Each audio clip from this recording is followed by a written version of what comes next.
Hey, welcome to our Modern Miracles Gathering. My name is Reverend Lisa Windsor, and as always, I'm so happy you're here.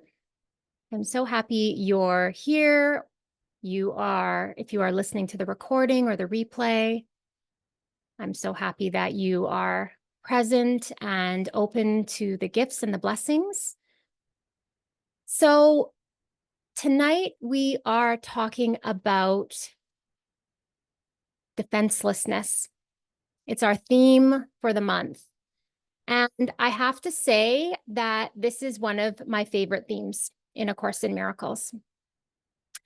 I will be honest, when I first read about defenselessness in A Course in Miracles, I did not have a good reaction about it. I was happy with my defenses, and the thought of laying my defenses down did not feel like a very good idea. I didn't understand why I would want to do that. But over the years, I have come to have such a warm feeling and experience when it comes to the theme and the thought of defenselessness. And I think my goal is to welcome more and more of us into that space that we can join there in defenselessness. Imagine defenselessness in our relationships. Imagine relationship where defenselessness was our aim and our agreement together. That would change so many things. So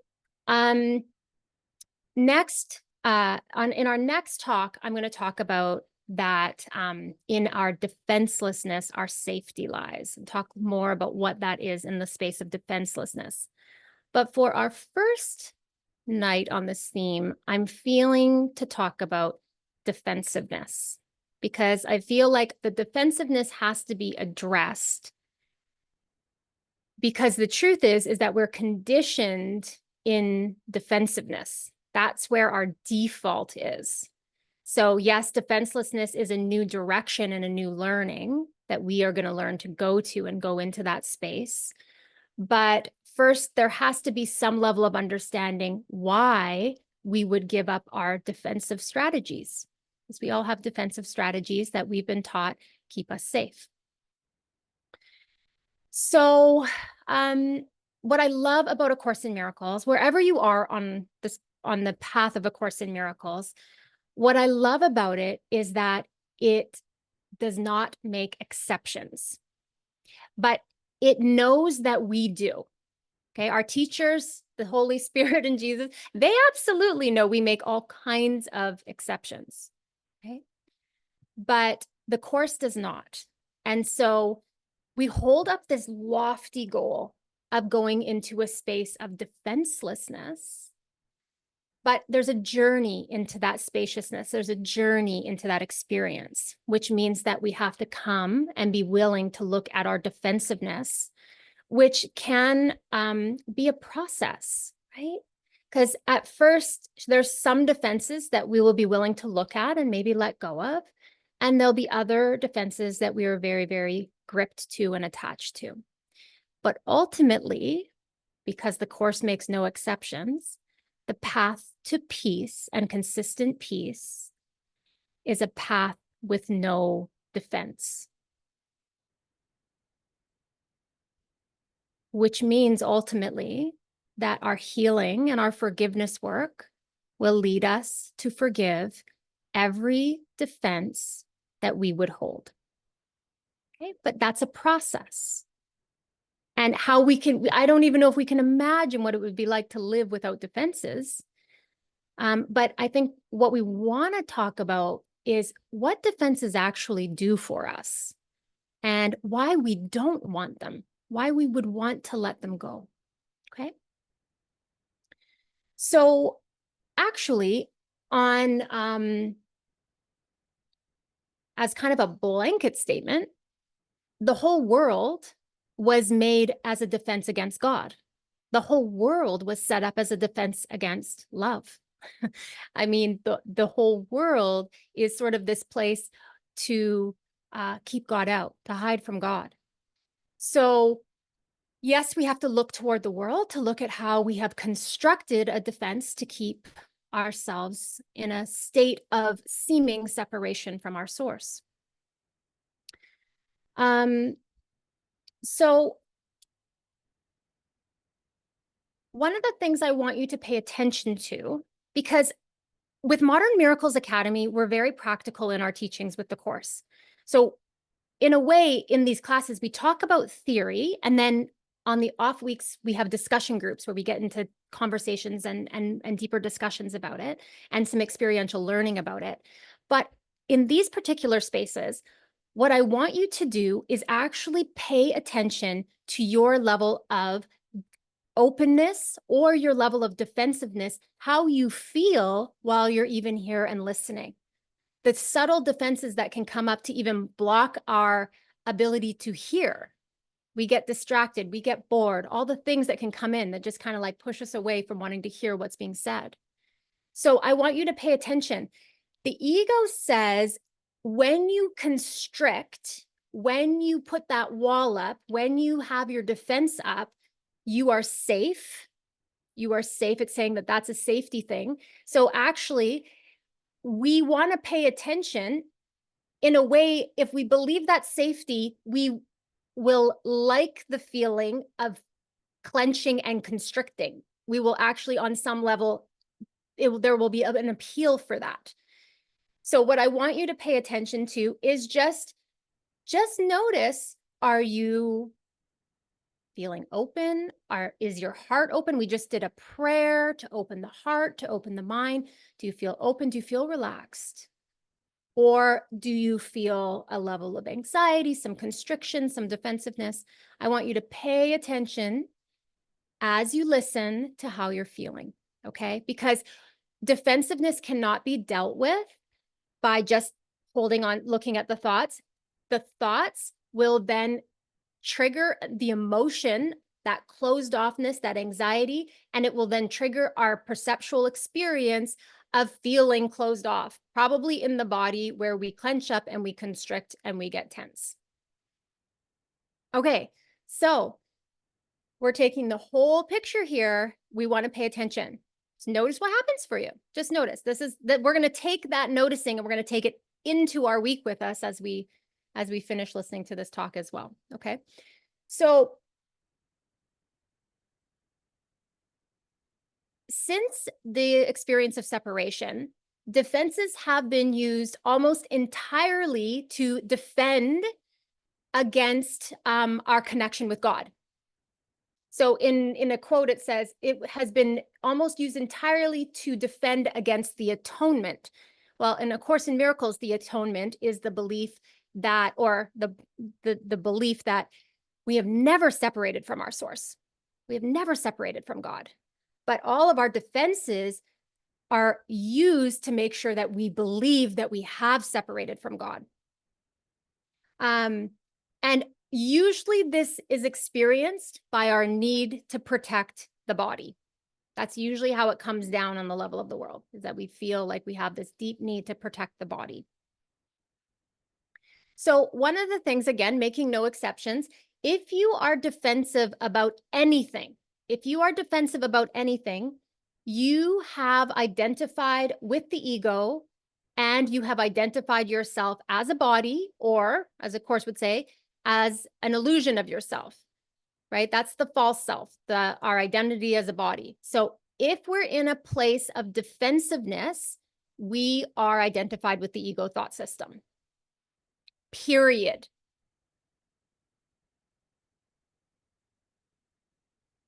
Okay, so again, pay attention, because we have all kinds of strategies and defenses that are operating that we're so familiar with and comfortable with that we don't necessarily recognize that we have now actually disconnected from our alignment with spirit and are in the alignment with the ego.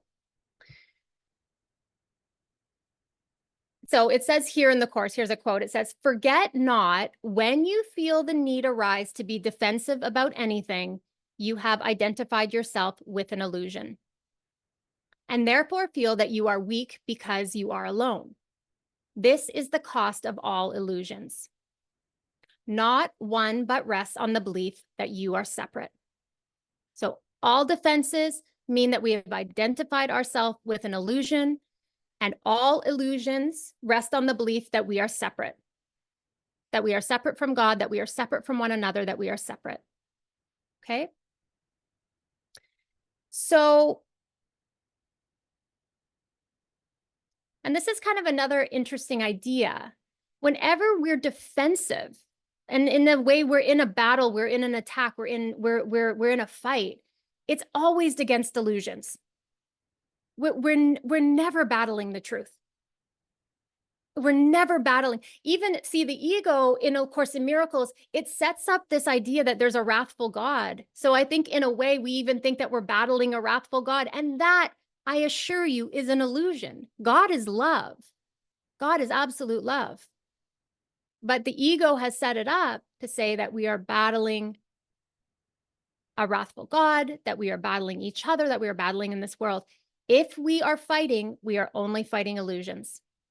And in a way, that's really, really good news, because if we are only fighting illusions, that means ultimately that there's actually nothing really to fight. There's nothing real to fight. That truth, you never fight with truth. It says here, you will attack what does not satisfy, and thus you will not see you made it up. You always fight illusions, for the truth behind them is so lovely and so still in loving gentleness. Were you aware of it, you would forget defensiveness entirely and rush to its embrace. The truth could never be attacked. And this you knew when you made idols. So the truth could never be attacked. And so let me say this, because we're moving from a place of defensiveness to defenselessness. And the ego has taught us that defensiveness keeps us safe. But the truth is that there's nothing to fight and there's nothing to attack. Like, that is the actual truth. So I'm just going to start by saying, and this is important in these spaces because we want to set up a space of safety, is that I assure you it is safe to start to let go. I assure you it is safe to start to relax. I assure you it is safe to start to let the walls come down. The Course again and again points to say, if you would go beyond the defensiveness, you will find the love and the light. That's actually what's beyond it. Okay, so I want to talk just for a minute about the treachery of defenses, because we want to be motivated after this call to let our defenses go. We want to be so happy to go, oh, I'm identifying my defense. I'm defensive. I want to start to be able to go out into the world and notice I am defensive right now, and this is not what I want. This is not what I want. And the only way we do that is to identify defenses are treacherous to our state of peace. They're treachery to us. Listen to this. Okay. The world gives rise only to defensiveness. For threat brings anger. Anger makes attack seem reasonable, honestly provoked, and righteous in the name of self-defense. Yet is defensiveness a double threat, for it attests to weakness and sets up a system of defense that cannot work. A system of defense that cannot work. Again, defenses cannot work. They do not defend us. They do not keep us safe. Now are the weak still further undermined, for there is treachery without, and still a greater treachery within the mind. The mind is now confused and knows not where to turn to find escape from its imaginings. The defense sets up a situation where there's literally attack, defense without externally as we look upon. And when we look within, it's in our mind as well. There is no place for us to turn at that point. Listen, just even close your eyes if you need to take this in. This is what Jesus says. He says, it is as if a circle held it fast, wherein another circle bound it and another one in that, until escape no longer can be hoped for nor obtained. Attack, defense, defense, attack. become the circles of the hours and the days that bind the mind in heavy bands of steel with iron overlaid, returning but to start again. There seems to be no break nor ending in the ever-tightening grip of the imprisonment upon the mind. That's quite the metaphor, the visual for what we are doing to our mind when we are engaging in defensiveness. It is imprisonment for the mind. And we get into the pattern attack, defense, and it encircles the mind. And you can imagine the level of depth of complexity and confusion that we end in, right? That the problems, they just don't get solved. They become unable to be solved. And then this is the other thing I want to say before I go on to talk about some defenses. I'm using these quotes because they're meant to be deeply emphasized, like about us actually letting go of our defenses, not just talking about it. He says, Jesus, defenses are the costliest of all the prices which the ego would exact.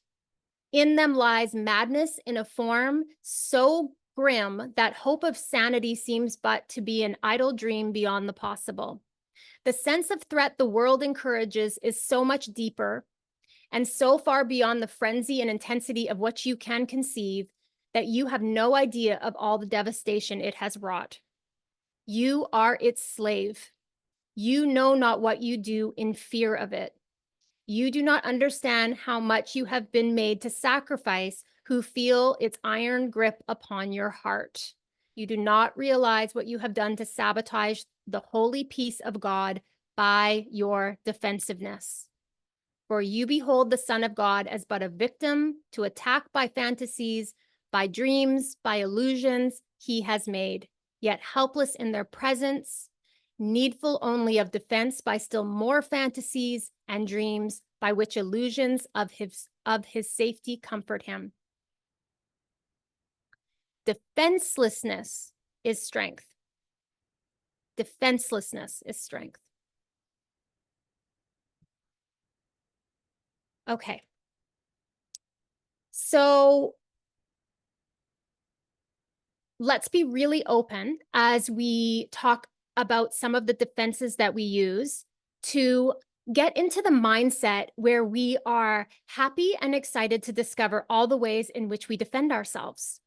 Like, these are happy discoveries if we realize that this is what we want gone. We do not undo and unwind from our defensiveness without looking at it, without identifying it. It doesn't work that way. And a lot of it, and I'm going to say this, is very humbling to the ego, because one of our main defenses is our defense of being right. That one alone is very difficult for the ego to swallow. Just think of that. It's like my righteousness and me being right is a big one that I would have to look at. We get very defensive in our rightness, in our righteousness. So, yeah. And the other thing I want to say is that the ego does not make it particularly easy for us to identify our defenses. If it showed us what our defenses did, if we were able to see that clearly, we would not utilize them. We would not utilize defenses if we knew that they were actually working against us. So there's a strategy that the ego uses to encourage us to hold on to the defense. Jesus says that it is difficult to identify ego defenses because they are often offered in elaborate frames that make us believe that we can have the frame without the picture that's kind of obscured behind it. Okay, so there's a defensiveness going on. That's the picture, but it becomes obscured by the frame surrounding it. and we get focused on the frame.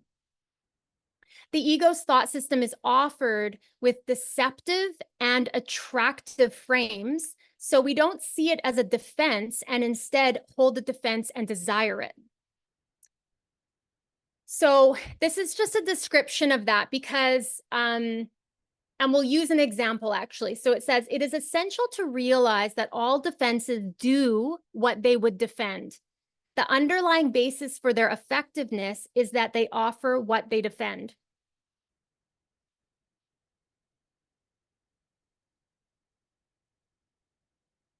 One second.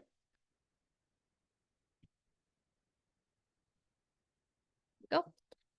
What they defend is placed in them for safekeeping, and as they operate, they bring it to you.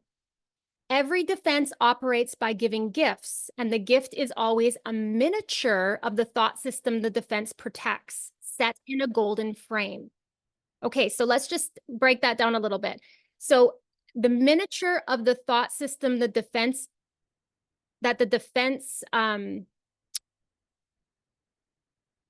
protects is the ego thought system, right? That's what that's the picture. It's protecting the ego thought system, but it's shown to us in a golden frame. The frame is very elaborate, all set with jewels and deeply carved and polished. Its purpose is to be a value in itself and to divert your attention from what it encloses. Okay, so the purpose of the frame, and we've seen this a couple times in the course, where it talks about these elaborate frames that attract us, and then it obscures the picture. Of course, the ego wants the picture obscured because it's actually its own thought system that we are holding on to. But the frame without the picture you cannot have. Defenses operate to make you think you can. The defense operates to make us think we can have the frame without the picture and the ego thought system within it. It makes us think that. So an example of this is the special relationship. Okay, so Jesus says the special relationship has the most imposing and deceptive frame of all the defenses the ego uses. Its thought system is offered here. The ego's thought system is offered around the special relationship. It's surrounded by a frame so heavy and so elaborate that the picture is almost obliterated by its imposing structure. Into the frame are woven all sorts of fanciful and fragmented illusions of love, set with dreams of sacrifice and self-aggrandizement and interlaced with gilded threads of self-destruction. The glitter of blood shines like rubies, and the tears are faceted like diamonds and gleam in the dim light in which the offering is made. Jesus says, look at the picture. Do not let the frame distract you. The gift is given for your damnation, and if you take it, you will believe that you are damned. You cannot have the frame without the picture. You cannot have the frame without the picture. What you value is the frame, for there you see no conflict. Yet the frame is only the wrapping for the gift of conflict. The frame is not the gift. Okay. So as we go into talking about defenses, I want us to go in with a lot of compassion, because we aren't often aware that the way that these defenses, these offerings, these ego offerings are presented to us, they're presented in a way that we don't know that we're choosing wrong-mindedness. We don't know that we're choosing damnation. We don't know that. But as we walk along, we start to pay attention to how we feel. We start to pay attention to what we're receiving. We start to pay attention and become more and more aware. And that's how we come to know and discern between the Holy Spirit's offerings and the ego's offering of defensiveness in all these elaborate packages that maybe don't look like damnation. So here's some of the ways in which we use defensiveness.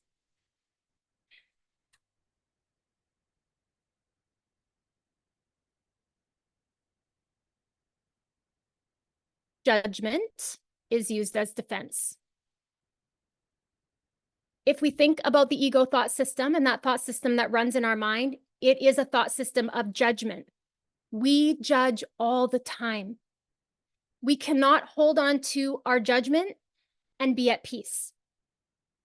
This is a journey of undoing and unwinding from a thought system of judgment. Judgment sets us up separate and alone and apart from. Judgment always has to judge against something. It judges against something. It's already a setup against wholeness and union.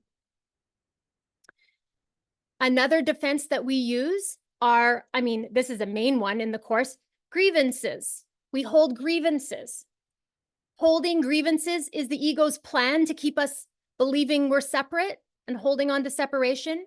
And forgiving grievances is the Holy Spirit's plan for our freedom and liberation in the mind. We hold grievances. We feel justified in holding those grievances. We store those grievances in the mind. I used to say when I was married that I would have like a space in my mind where I would gather all my ammunition. I would gather tons of grievances. I was one of the people that, I would be pretty passive for a long time, and then I would explode with like I had like so much armament ready to fire, from that place. I held the grievances and I was keeping track of those things. In relationships, so often we keep track, we keep score, we do those things. We hold grievances against each other. We hold grievances against ourselves. Holding grievances, that's a defense. That's a defense against the truth of who we are. Denial is another form of defense. Denial. And when it's used negatively, it is destructive because it's used for attack. So we use denial. Here's a good one for defensiveness: blame. We use blame as a defense, and it does not matter if it is blaming another or self-blame. Both are defenses that are used by the ego to keep us believing that we are separate, that we are the body, that we are apart from love. I spoke a little bit about special relationships. Special relationships in A Course in Miracles are the relationships that we desire so that we can get and take from each other. Often what we feel in a special relationship is that other person has what we are lacking and that they can fill us up, that they can fill that void within us. Special relationships are the ego's version of relationship that ensures that even when we come together and unite, that the underlying thought system in a special relationship is actually separation and conflict. So in A Course in Miracles, the answer to the special relationship, the healing of the special relationship, leads us to the holy relationship. Special relationships are an incredible defense that the ego uses to keep us holding on to the ego thought system. Here's one that the ego uses, which is interesting, is substitution. So have you ever had that experience in your life where maybe you're in a relationship and that person, it's just not it, they're just not fulfilling your needs. They're not satisfying you. And so you substitute for someone else. We just substitute. We'll substitute different people and different situations and circumstances. It's an amazing defense that actually never heals the actual core issue, which is the ego. It always just keeps us substituting. We'll just take something else separate and substitute relationships, substitute different material things. We just substitute things in and out. A very big defense that the ego uses is ensuring that we believe in sin.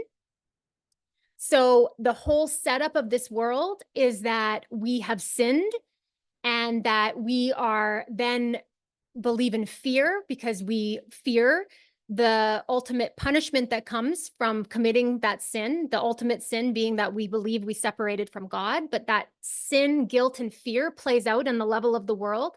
So as soon as we believe in sin, we have condemned ourselves to the ego thought system. Remember that the Holy Spirit in his love and defenselessness says, all things are mistakes to be corrected. They're simply just mistakes that can be corrected. That there is no sin, that sin is not real, that we are wholly innocent, that we are truly innocent, that nothing ever happened, that we're free. The ego needs us believing in sin. And because we hold that sin in the mind, we often then use the defense of projection. So if we can imagine that we hold grievances, sin, the idea of sin, we hold judgment in the mind, it is so overwhelming for our state of mind to hold that amount of darkness that what we use as a defense is projection. And what we do is we take the idea of sin, the separation idea, and we throw it onto other things and other people in the world. And we see it out there instead of in our own mind. Projection's a very interesting defense. We throw our judgment onto someone else, and then we forget that we threw it onto them. We see it over there, but we kind of say, well, that has nothing to do with me. We might say something like, gosh, that person's so angry. Look at how angry that person is. Gosh, they have anger issues. And we're calling it, and we're seeing it over there. Nothing to do with me. But if we're seeing that and we're reacting to that, we can guarantee that we have projected our own issue of anger out there because we don't want to withstand it and hold it in ourselves. And that is just waiting for us to pull back the projection and heal it, right? Because nothing heals when it's projected out there. That's actually a very good defense. When we project our issues outside of ourselves, it takes a couple of steps actually to pull the projection back into the mind to even recognize that it has anything to do with us. One of the things, there's this line in the course, and I'm not quoting it properly, but it says basically that when we project things, we feel like we're being followed. Like it feels like something like that we're being pursued. It says something like that. And I'm like, oh my gosh, because if you imagine throwing your anger onto someone, there's like a cord to that anger because it never leaves the mind. It's still with us. So it will literally be like we're dragging that anger around. It's not quite accessible to us because it's out there. It's never apart from us. We're feeling like we're being pursued by our own projections. Of course it feels that way. They're ours. We can't actually get away from them. This is the treachery of defensiveness. We try all these ways to function in this world to hold the darkness. Defensiveness has us hold the darkness. It has us close off from the light. Sickness is a defense against the truth. How committed are we when the body is sick to feel and believe that we are bodies? It is an incredible defense to prove that we are separate and that we are these bodies, that we are not spirit, that we are guilty. And then this is one I particularly like because it's very practical and maybe a little less dark, but self-initiated plans are defenses. And I like this one because I think, oh my gosh, who of us isn't trying to plan tomorrow, aren't trying to figure out what we're doing next week, plan our futures, figure out our lives. Self-initiated plans are defenses. We're in charge. If we think about the difference between what we make and what's created, we are making our life up as we go. We're in charge. We get to be in the lead, right? And that prayer and that opening prayer, we're always stepping back and let him lead the way. No, not when we're making the plans. There's so much in A Course in Miracles trying to say, I accept my part in God's plan. It says, only God's plan will work and yours will not.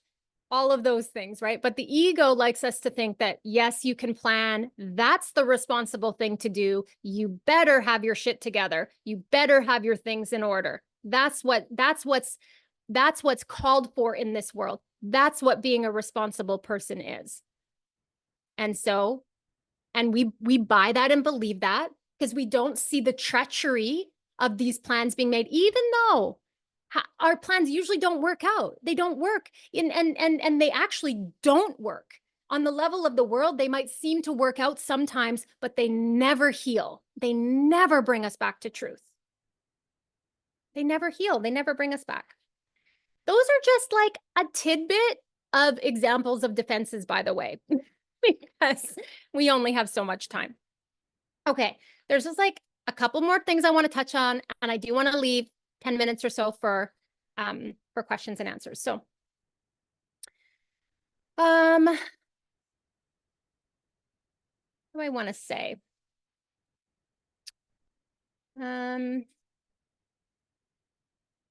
Back towards the end here.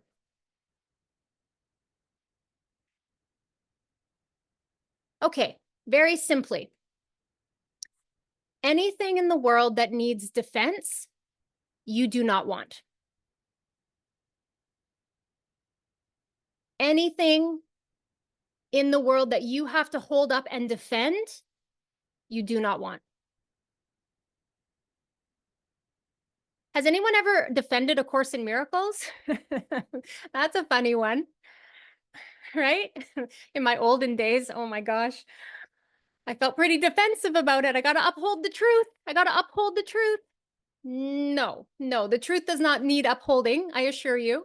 And, I used to tell that funny story about how when I was married, there was this one particular night we were going to bed and I had my Course in Miracles book, reading my lesson. I was kind of looking over at my husband thinking like, you're not very spiritual, and look at me over here doing my lesson and meditating, and you're over there.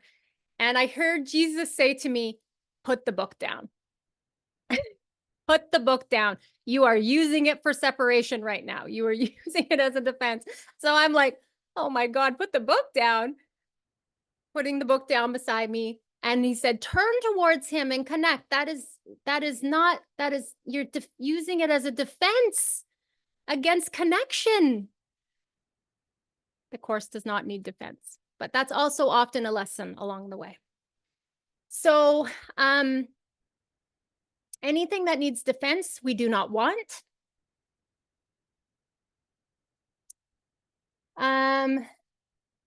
The only thing that we ever defend is our illusions. So that's one way to look at it. The truth never, ever needs defense. So the only thing that we are defending is illusions. And we are here to forgive illusions. So I will tell you that if you are defensive about something, it's actually a quick directive to look at that thing and recognize it. It is not real. It is not worth holding. It is not worth defending. And it is time to forgive.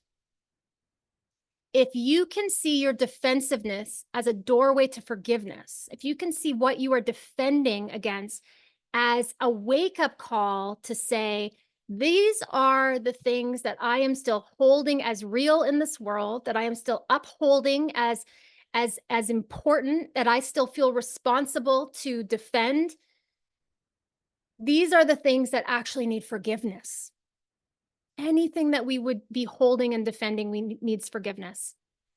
And I want you to have compassion because, for example, maybe we have a relationship and the relationship's not going so well, and we're really gripped onto it, and we're convincing ourselves this is okay, it's going to be fine. We're being really defensive about it. We're being really having to convince ourselves a lot. What I would say is, could you release the relationship to the Holy Spirit? Could you forgive it? Could you bring it to the light and let it get sorted out? But I also understand that in those spaces, sometimes we're too afraid, that our defenses are in place because we're afraid. And I would say, please be gentle with yourself. You just start to have awareness, and we get to the point, and that's what we're going to talk about next time. We're going to talk about in our defenselessness, our safety lies, and what it is like to drop into defenselessness.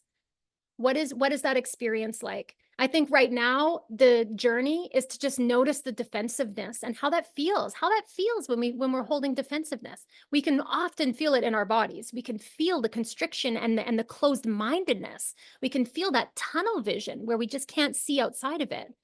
And this is where the Course is calling us, please give me another way to see this. Will you show me another way to see?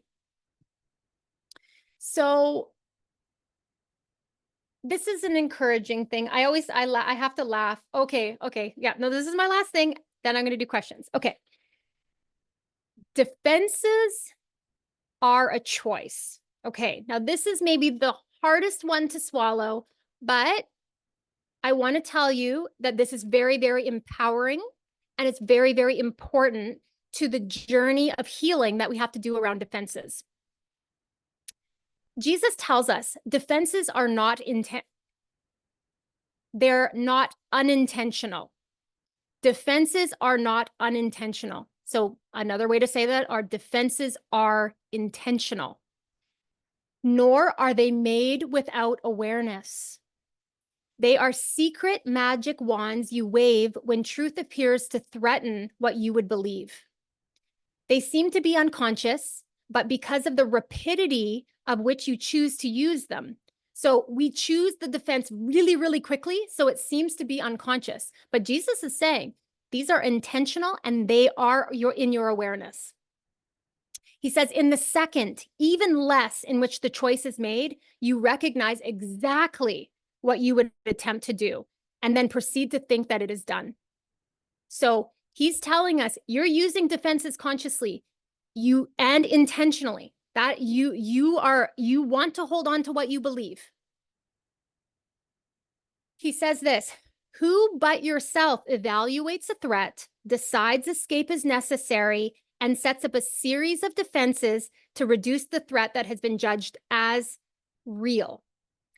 All this cannot be done unconsciously. But afterwards, your plan requires that you must forget you made it. So it seems to be external to your own intent, a happening beyond your state of mind, an outcome with a real effect on you instead of one affected by you. It is this quick forgetting of the part you play in making your reality that makes defenses seem to be beyond your own control. Amazing that even in our use of defensiveness, we're using defenses to forget. We use a defense to quickly forget that we even defended, right? It's like, oh my gosh. But this is what Jesus is saying. He's like, listen, it's not unconscious, it's not unintentional, and it's in your awareness. So that means you can start to catch yourself doing it. That's what it means. Sometimes we don't catch ourselves until we feel it.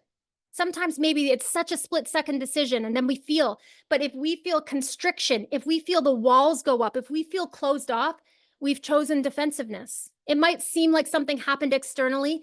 We have chosen defenselessness, defensiveness. No one can come into our mind and erect the walls and close us off, but by our own decision. Nobody. So we are coming to this deep accountability that if we are the ones that are conditioned to choose defensiveness, we can also learn to choose defenselessness. And that's the exciting thing. That's like, it's really exciting when we start to get into these conditions where we're defensive, and then we start to realize, oh my gosh, I have a choice. I could relax. I could let go. I could not hold on to this. I could forgive. I have a choice. I have a way out of this imprisonment. That is the beauty of defenselessness. It is a pathway to liberation of the mind and freedom. Okay, so I want to thank you, first of all, for your wonderful listening. I appreciate that so much. And if you want to be experiencing the opening prayers and the question and answer, then I encourage you to come to these sessions live. They're on Monday evening, 6 p.m. PST with Modern Miracles Academy. And I just wish you a wonderful, blessed, amazing day. Thank you.